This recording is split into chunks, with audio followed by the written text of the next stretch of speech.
stand here to see. Right. This is hollow. Right. Very long there. Right. You see this here? Yeah. Watch the staff. Right. It's on here. Right. So it's on the body. It's moving on the body. So that's why you want the leather here. Come touch the tip. Right. How do you want me to hold it? Hold it? Hold it. Tight? 4 directions. 2 hands. Imagine block, block, block, block. Okay. Yeah. Don't hold it. Block the 4 directions. Right. So it's porous. Right.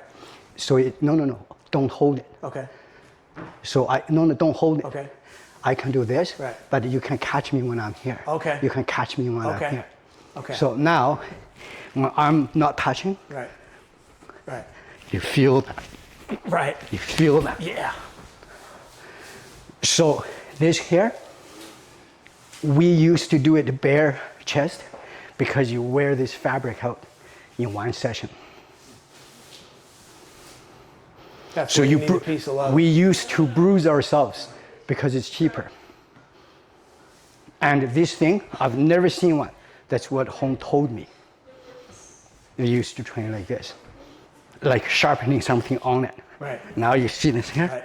So you feel the difference? Right, yeah. You feel this Yeah, here? yeah. You feel this here?